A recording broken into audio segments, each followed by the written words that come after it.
The age-old question to make sure that you can retire: do I have enough? And while it can be complicated for a number of reasons, there are ways to make sure that that answer is yes, or at least have a very high probability of success. So today what we're going to do is walk through 5 steps to make sure that you can rest assured that you do have enough, or give you an idea if there is a shortfall, how you can calculate that. If we haven't met yet, my name is Danny Cieniewicz. I'm a CFP professional, and this is Your Best Retirement. The information covered today is educational and general in nature only, and is not meant to be taken as investment or financial planning advice. The first step that you have to do is determine, what does retirement actually look like? There's a little bit of research that needs to be done with this, but think about the activities that you want to do in retirement. Think about if you're going to be working at all part-time in retirement. Think about where you'll be living if you're planning to move, or if you're planning to stay put. But the 2 big things that you really want to make sure of are, number 1, estimating the actual age in which you plan to retire. Something that's becoming more and more popular these days is phased retirement, where somebody may say, I want to start my phased retirement at age 65, work for a couple more years in a part-time role, and then reassess from there. Since that's becoming more popular, it's a little bit unclear what exactly income numbers will be, but you should have a projection towards that. Ultimately, though, you want to make sure that you have an idea of when you plan to retire and what that target age looks like. The second thing that you may want to do, which does require a little bit more of guesswork, is estimate your longevity.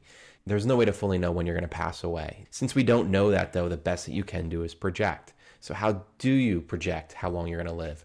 Well, I'm putting a link in the description of what I think is one of the better longevity calculators to help you go through a series of questions you'll need to answer, and then that'll give you an idea of a target range. Just as a side note, when it comes to planning, it's better to plan for a longer retirement than a shorter one, but also be realistic. You want to make sure that you have a plan in place to make sure that you can maximize the enjoyment of your dollars, while also making sure that you're not disinheriting your loved ones or running out of money yourself. The second thing that we want to do is then calculate what our cash flow is going to look like. So money coming in and money going out. What we want to really make sure of when doing this is understanding that retirement income and retirement cash flow is going to look a lot different than it will when we were working. One thing that's going to be a major difference, more than likely, is going to be your net pay from your paycheck.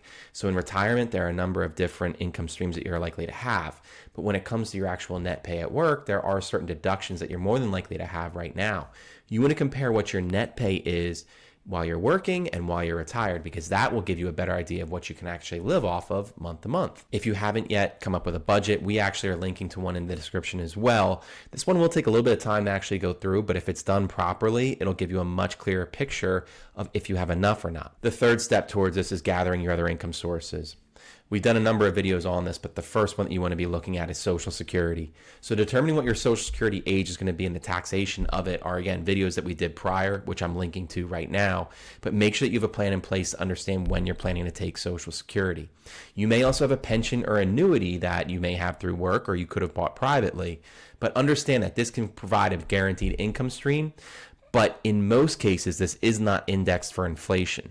But the biggest thing that I think a lot of people are wondering, and probably why you're watching this video, is, do I actually have enough to be able to make it in retirement? And that's what we're going to go through right now. So to make sure that you have enough, we want to make sure that your actual savings can supplement your lifestyle. And this could be in a couple of different sources. You may have some pre-tax, you may have some post-tax, you may have some Roth accounts, all of which could be taxed differently depending on how you decide to take it out. But ultimately, deciding for you if you have enough or not is going to be dependent on your net pay from each of these accounts and how much you're going to be living off of them in retirement. Understand that what I'm about to show you, I'm actually, again, putting a link in the description that you can actually download for free, and you're able to actually utilize this calculator, and it'll show you a Monte Carlo simulation to give you an idea of the probability of success within your plan. Now, a quick note on Monte Carlo simulations. Some people think that these are the greatest tool ever, others maybe not so much, but what it really can do is provide a number of different scenarios that can show you the probability of success. It is not, a very clear disclaimer, it is not to be taken as a yes or no when it comes to an actual tool that will guarantee your success or not. It will run through 1,000 different simulations and, again, show you what it would look like in a positive market environment, a median market environment, and also a negative market environment. When assessing the probability of success, though, we don't necessarily want it to be 100%, which some people may say, well, why not? It's because if it's 100% success rate, then you may be able to actually take advantage of some of the other dollars that you're currently saved. Now, if you feel comfortable that you have enough saved and you're able to live off of that, and you run a Monte Carlo simulation that's 100% and you're happy with that, I'm not sure you should be watching this video. But if you're unsure if you have enough and you want to test the waters a little bit here, it's good to shoot for a probability between 80 to 82%. That'll show a very high likelihood of probability of success, but understand that you can also be maximizing the amount of your savings that you may have as well. Understand, though, that everybody is different and you should be striving for your specific number. And this is an activity and a tool that'll project over a long-term horizon, but make sure that you're planning from a year-to-year standpoint and analyzing your plan year to year, because much is going to change over the 25 to 30-year retirement that you could be projecting for yourself. Based on our hypothetical, we're going to go through a quick summary of this person that we have here, Donald Donaldson, and I'm going to show some of the facts of the case here. Some of the ones that are notable: he's age 60, he's retired at 65, making $150,000 a year. He's taking Social Security his full retirement age of 67. He has a 401k balance of $710,000, which is all pre-tax, no Roth inside that. He does have a brokerage account valued at $105,000. The investments are growing just under 7% per year at a flat rate, and inflation is growing at 2.57% at a flat rate as well. His projected starting retirement expenses is going to be $80,000 a year, and we're indexing that for inflation. And lastly, we're projecting that he lives to age 95. Now, Donald is single, but again, this would actually come into play if it's a married couple as well. You can run this, and you can also do this on your Monte Carlo simulation that I'm linking in the description. But ultimately, what we want to try to figure out for Donald is how realistically can he retire, and what's the probability of success based on the current metrics that he's outlining for us. So based on the Monte Carlo simulation, he currently has a 67% chance of success based on the facts that we're showing. What we can see is there's three different outcomes. There's an above average market, which uses about the 80% median threshold, the average market, which shows a 50% median threshold, and then a below average market, which is in the 20% median threshold. In each of these scenarios here, again, anything can happen over the next 30 years, or 35 years in this case for Donald. But what he's going to find is that over time, there's a chance that he could be an up market, a median market, or a down market. But ultimately, as you're going to see, there's a good chance starting in 2052 at age 88 that he could run out of money in a below market scenario. If he lives to age 95, that's 7 years of no income for him. Now, there are some things, again, that we want to make sure that we're considering as we're looking through this. Number one, that the probability of success is based on a couple of those factors that which we had mentioned, such as his expenses, the way he's invested, the market returns, etc.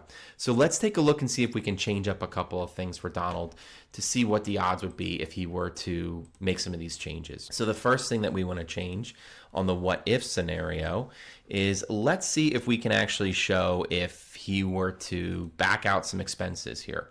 So instead of starting his expenses at retirement at $80,000 a year, we're going to scale those back to $74,000 a year. So it's about a $500 a month decrease in retirement spending that he's going to be doing here. So if instead we do this, what we can see is that it's going to change his probability of success to about 81%. So he's better off if he decides to cut back on some of the expenses here. And by doing that, what he's going to see is that even in the down market scenario at 20%, which again is still a 20% median threshold, there are lower possibilities that he could have. He will pass away with a little bit of money there compared to what he has right now. Now, it's still a probability that if the market is a median return, he's going to end up with a lot more than he currently has, and the market could do well, in which case he would see his assets really balloon. But understand, it's also important to make sure that we plan for both the upside and the downside equally. So being that we're able to scale back some of the expenses for him to $74,000, that in this Monte Carlo scenario will actually improve the probability of success by almost 15% there. Now, if instead we say, okay, we're not going to scale back some of the spending, but instead, let's say instead of retiring at age 65, Donald decides to retire at age 67. So he has 2 more years of work that he's willing to actually spend there. Now, as a result, if he were to do that, it actually bumps up his probability of success even more. Part of the reason that is he's taking some of the stress off in the early years. If he's able to instead work until 67, even in the down market, it's not going to be as big a hit that it would be on the previous example. Another thing that we can look to do that's within Donald's control is look to delay Social Security. So if he instead decides to delay Social Security until age 70, he's going to notice that his probability of success will go up, but slightly. It's not going to be enough, I think, to really tip the scales in terms of the one decision that he can make to put himself more at ease, but it will increase the probability of success within his portfolio. Now, something to keep in mind with this, though, is what's going to be important are going to be the years in which he decides to retire. Because if he retires in a down market or a bear market and the accounts are down, it's almost assuredly a better strategy for him to collect Social Security early. And the reason that would be is because if he's going to be taking from his assets while the market accounts are down, that is really a fast track way to run out of money much quicker. If there was a way that he could delay bleeding some of these assets out, such as continuing to work, or if he were to, again, consider collecting Social Security early, that may be a case that he's able to keep the portfolio in better health for a longer period of time. But this is why it's important to make sure that you're not just strictly planning based on a 30-year projection on your Monte Carlo analysis. Instead, you should be looking to plan for 30 years out for sure, but make sure that you are analyzing and adjusting your plan at least one time per year. We'll also be sure to cover this in a little bit more detail when we talk through what a Social Security bridge strategy is. So if you haven't yet subscribed, make sure you do so, because we're going to do a future video on what a Social Security bridge strategy would be. But ultimately for Donald, what he wants to be looking at and using is this is actually a piece of his planning. They should be considerations. A probability of success is just exactly that, a probability. But if you can increase that probability to give yourself a higher number, it's something that you should absolutely be considering. We can also run the figures that if the market goes up or if inflation goes down or vice versa, that will have a big time effect on Donald's portfolio value. But what we also want to keep in mind is that these things are completely out of Donald's control. When you focus on factors that are within your control, that can give you a better idea of what some of the probability of success could be. The last thing you want to do is evaluate your current savings and investment strategy.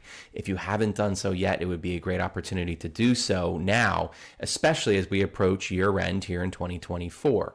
And one way in which you can look to do that is to make sure that you're taking advantage of all the tax breaks in any given year.